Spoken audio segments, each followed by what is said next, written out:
सिर्फ खंजर ही नहीं आंखों में पानी चाहिए, सिर्फ खंजर ही नहीं आंखों में पानी चाहिए। ऐ खुदा दुश्मन भी मुझको खानदानी चाहिए। और आम आदमी पार्टी वालों, सिर्फ कब्रों की जमीनें देके मत बहलाइए, राजधानी दी थी हमने, राजधानी चाहिए। आने वाली 5 तारीख को आपको घरों से बाहर निकलना है और न सिर्फ कृष्णा नगर के मुस्तकबिल का फैसला करना है, बल्कि दिल्ली के भी मुस्तकबिल का फैसला करना है। मैं पहली बार आपके बीच में आया हूं। यहाँ बड़ी तादाद में नई नस्लें हैं, मेरी माएं बहनें हैं, बुजुर्ग हैं, और उन घरों तक भी मेरी आवाज पहुंच रही है जहां माएं बहनें मुझे सुन रही हैं। मैं आपका अपना हूं, आपका बेटा हूं, आपका भाई हूं। आपके लिए सड़क से संसद तक लड़ता रहता हूं, बोलता रहता हूं। मैं डरा नहीं, मैं झुका नहीं, कहीं छुप छुपा के खड़ा नहीं। जो डटे हुए हैं महाज पर, मुझे उन सफों में तलाश कर। एक मुश्किल वक्त में जब आवाजों पर पाबंदी हो, सोचने पर पाबंदी हो, बोलने पर पाबंदी हो, अगर ऐसे वक्त में भी हाकिम की आंख से आंख मिला करके हम लोग बोल पा रहे हैं, तो आपकी दुआओं के भरोसे बोल रहे हैं। मैं आज गुरचरण जी के लिए आपके सामने दामन फैला करके वोट मांगने आया हूं। साथियों, पिछले 10 साल से आपने एक साहब को मौका दिया, और जब इस बार उन पे एलिगेशंस लगे, आपने सवाल पूछना शुरू किया, तो उन्होंने अपने बेटे को आपके बीच में उतार दिया। मुझे यहां आने पे पता चला कि उनके बेटे का नाम विकास है, तो मुझे लगा मोदी जी जो विकास लाने का दावा कर रहे थे, ये वही वाला विकास है। 10 साल में कुछ काम नहीं किया। मैं इन सड़कों पे चल के आ रहा हूं, सड़कों की हालत ऐसी है कि गड्ढे में सड़क है या सड़क में गड्ढा है, आप अंदाजा नहीं लगा सकते। कोई काम नहीं किया। इन सड़कों पर चलिए अगर पैदल भी, तो आपको ऐसे सफर करना पड़ेगा जैसे आप सफर कर रहे हो या आखिरी सफर कर रहे हो, पता ही नहीं लग सकता। ऐसे में साथियों, ये बदलाव का वक्त है। गुरचरण सिंह राजू जी को आप सारे लोग जानते हैं, आपके अपने हैं, आपके बीच में इन्होंने काम किया है, और ये पूरा इलेक्शन आपके ऊपर डिपेंड है। आप जिस तरफ चल पड़ेंगे, हवाएं उस तरफ चल पड़ेंगी, ये कहने के लिए आपके बीच में आया हूं। और मेरे अपने लोगों, मेरे अपने समाज के लोगों में आपसे खुसूसी तौर पर एक बात कहना चाहता हूं। पिछले 10 साल में आपने झोली भर भर के आम आदमी पार्टी को वोट दिया, झोली भर भर के, नहीं मांगा तब भी दिया, और उसकी अहमियत ये हुई, उसका हश्र ये हुआ कि जब दिल्ली जल रही थी, दिल्ली दंगे में सुलग रही थी, तो इस सूबे का मुख्यमंत्री अपने घर में दुबक के बैठा हुआ था। जब आपको जरूरत पड़ी, तब अरविंद केजरीवाल कहीं नजर नहीं आए। मुझे यहां खुरे जी के लोग बताएं कि जब संभल में लाशें बिछ रही थी, तो कोई अरविंद केजरीवाल निकला अपने घर से? नहीं निकला। कौन निकला? राहुल गांधी चल करके वहां गए उन लाशों का हिसाब पूछने के लिए सरकार से। जब हाथरस में दलित बिटिया के साथ बलात्कार हुआ, तो कोई अरविंद केजरीवाल निकला? कोई नरेंद्र मोदी निकले? नहीं निकले। कौन निकला? राहुल गांधी निकले, प्रियंका गांधी निकले, उस परिवार के पास पहुंचे। जब मणिपुर में बेटियों को बिना कपड़ों के परेड कराई जा रही थी, तब निकला कोई अरविंद केजरीवाल? नहीं निकला। निकले कोई नरेंद्र मोदी? नहीं निकले। कौन निकला? राहुल गांधी निकले, मणिपुर जाकर के लोगों को अपने सीने से लगाया, उनके आंसू पोंछने का काम किया। मैं आपके जमीर को झकझोरते हुए यह कहना चाहता हूं कि अगर दिल्ली में लगी हुई आग की लपटें बुझाने के लिए राहुल गांधी खड़ा है, अगर संभल में लाशों का हिसाब पूछने के लिए राहुल गांधी खड़ा है, अगर हाथरस में दलित बिटिया के लिए राहुल गांधी खड़ा है, अगर मणिपुर में बेटियों के लिए राहुल गांधी खड़ा है, अगर कन्याकुमारी से कश्मीर तक 4000 किलोमीटर पैदल चलता हुआ राहुल गांधी खड़ा है, तो फिर वोट अगर किसी बहुरूपिये को देंगे आप, तो फिर आप अपने जमीर के साथ नाइंसाफी करेंगे।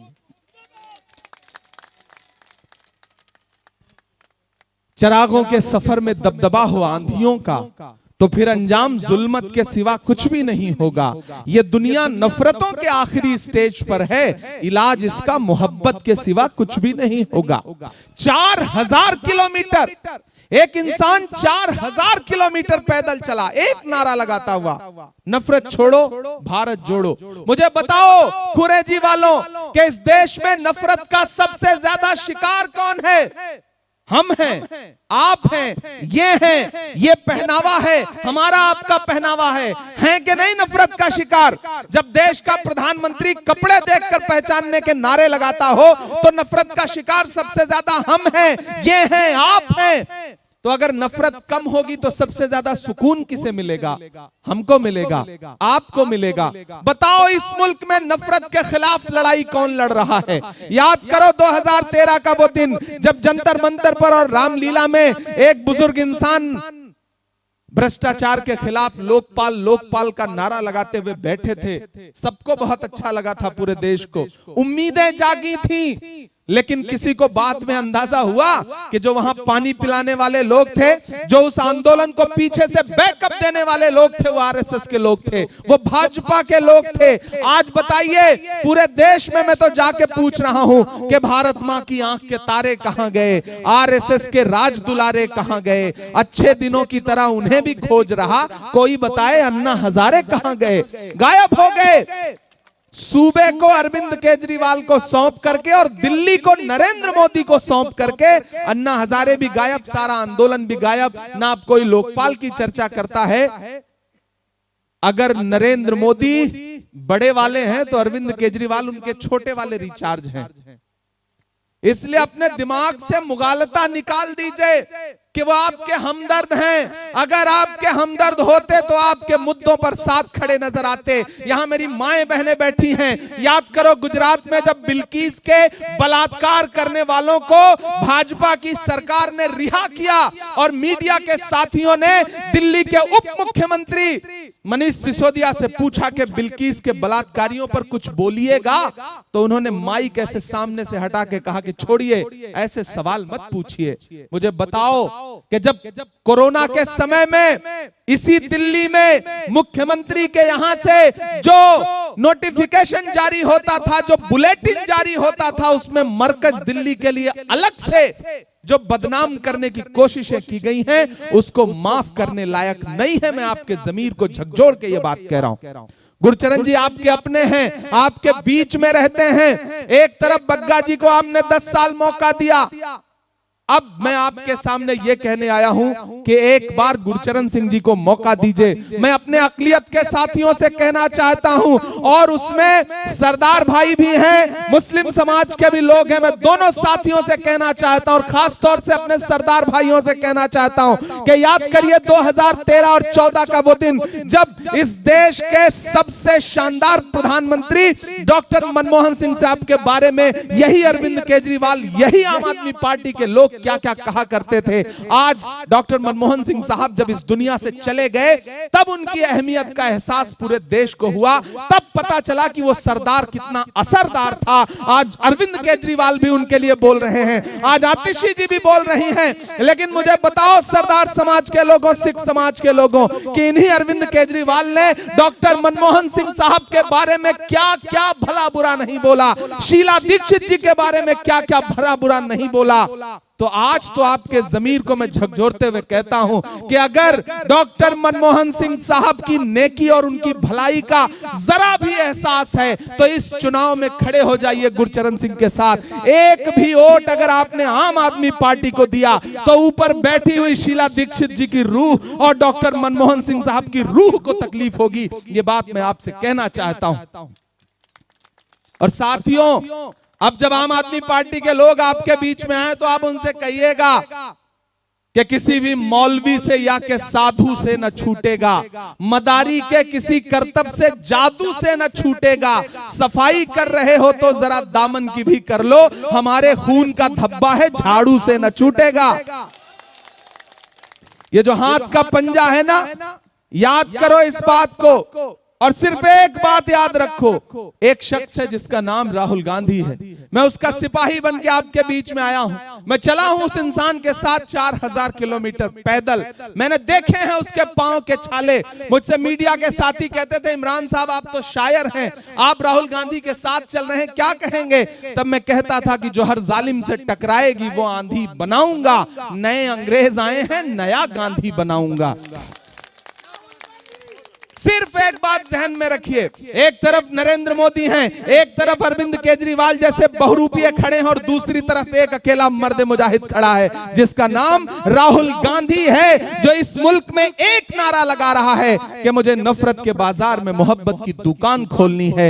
ये इलेक्शन उसकी मोहब्बत के नाम, ये इलेक्शन उसके प्रत्याशी बनाए गए गुरचरण सिंह जी के नाम। गुरचरण सिंह जी राजू को दिया गया आपका वोट सिर्फ इन्हें नहीं मिलेगा, मोहब्बत के उस मसीहा को मिलेगा जिसका नाम राहुल गांधी है, प्रियंका गांधी को मिलेगा, मल्लिकार्जुन खड़गे को मिलेगा, डॉक्टर मनमोहन सिंह साहब को सच्ची श्रद्धांजलि होगी आपका वोट, और आपका दिया गया एक एक वोट आपके इस बेटे इमरान प्रतापगढ़ी पे आपका एहसान होगा। यह गुजारिश करने के लिए आपके बीच में आया हूं साथियों। आप मेरे अपने हैं, मेरी शायरी सुनते रहते हैं, मुझे मोहब्बत करते हैं, मेरे लिए दुआ करते हैं। आपकी इन्हीं दुआओं का सदका है कि मैं देश की पार्लियामेंट में बैठता हूं और वहां भी हाकिम की आंख से आंख मिला करके बिना डरे हुए बोलता हूं, उससे सवाल पूछता हूं कि कहां सोया है चौकीदार, कहां सोया है चौकीदार। आप थक तो नहीं गए? पिछले 2-3 घंटे से आप सारे लोग बैठे हैं, तो मुझे लगना चाहिए कि आप थके नहीं हैं। इस तरफ जो साथी खड़े हैं और उधर भी जो लोग खड़े हैं, चौकीदार का नाम आते ही आप समझ जाते हैं किसकी बात हो रही है, लेकिन अगली बार जिसका नाम आएगा उस पर भी आपको समझ के बताना पड़ेगा कि कहां सोया है चौकीदार, कहां बैठा है पलटी मार। पलटी मार कौन है आप जानते हैं ना? बहुत समझदार लोग हैं, मैं नाम नहीं लूंगा, नहीं आप जान जाएंगे कि मैं केजरीवाल जी की बात कर रहा हूं। कहां सोया है चौकीदार, कहां बैठा है पलटी मार। केजरीवाल ने कर डाला दिल्ली का बंटा धार, कहां बैठा है चौकीदार, कहां सोया है पलटी मार। एक ने चाय बेची, दूसरे ने शराब, दोनों में कंपटीशन चल रहा है कि चाय बेचने वाला पूरा भारत बेच रहा है, इसी काम में हासिल उसे महारत बेच रहा है। कि रेल बिक गई, तेल बिक गया, बिका हवाई अड्डा, सब कुछ बिकता देख के खुश हैं अपने जेपी नड्डा। कि जनता महंगाई की मारी करती हाहाकार, कहां सोया है चौकीदार, कहां बैठा है पलटी मार। कुरैजी वालों, आखिर में एक बात आपसे कहता हूं, जहन नशीन कर लेना मेरी बात को, कि जब तक शेर अपनी कहानियां खुद लिखना नहीं सीखेंगे तब तक शिकारी अपनी कहानियों में खुद को महान बताते रहेंगे। न हम सफर न किसी हम नशी से निकलेगा, हमारे पांव का कांटा हम ही से निकलेगा। वतन की रेत मुझे एड़ियां रगड़ने दे, मुझे यकीन है पानी यहीं से निकलेगा। आपके उन ओटों की जो अहमियत खत्म हुई है उसे फिर से पैदा करिए। किसी फिल्म का एक डायलॉग है कि आग को पानी का डर बना रहना चाहिए, तो आम आदमी पार्टी को आपके वोटों की अहमियत का एहसास बना रहना चाहिए। ये इस इलेक्शन में दिखा दीजिए। भाई गुरचरण सिंह राजू जी को 5 तारीख को घर से बाहर निकलिए, अपना एक एक वोट दे के आइए, उठाइए अपना एक एक हाथ। मुझे यकीन दिलाइए कि आने वाली 5 तारीख को घरों से बाहर जाएंगे, इन्हें अपना एक एक वोट देंगे और कृष्णा नगर से एमएलए बना करके इन्हें असेंबली में पहुंचाएंगे।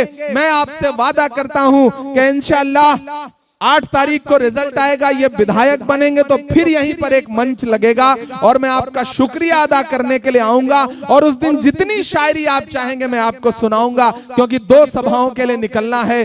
आगे अभी 2 सभाएं और मुझे नांगलोई जट पहुंचना है, बहुत दूर है, 2 घंटे का सफर है, तो इसलिए आप सबसे इजाजत लेता हूं। इंशाल्लाह चूंकि अजान का वक्त होने जा रहा है तो मैं अच्छा एक और सुनाना पड़ेगा। हाँ, चचा ने भी, रऊफ चचा ने भी कहा है कि कोई शायरी सुना दीजिए। के मत समझना डराने से डर जाएंगे, मत समझ, उसी तरह सुनिए जैसे सुनते हैं आप लोग, मुझे ये ना लगे कि आप लोग थक गए। के मत समझना डराने से डर जाएंगे, अब के सारी हदों से गुजर जाएंगे। कमजोर तालियां हैं, फिर से पढ़ता हूं कि मत समझना डराने से डर जाएंगे, अब के सारी हदों से गुजर जाएंगे। मौत के नाम का खौफ देता है क्यों, मौत के नाम का खौफ देता है क्यों, मौत जिस रोज आएगी मर जाएंगे। मत समझना कि हमने जमजम दिया, आबे गंगा दिया, तुमने भारत को दंगा ही दंगा दिया। आप खुरेजी वालों तैयार रहना। अजान शुरू हुई? नहीं, अभी नहीं शुरू हुई। कि हमने जमजम दिया, आबे गंगा दिया, तुमने भारत को दंगा ही दंगा दिया। तुमने एक रंग के ख्वाब देखे मगर हमने हिंदुस्तान को तिरंगा दिया। ये तिरंगा बदन पर लपेटे हुए एक दिन इस जमीन में उतर जाए। बहुत शुक्रिया।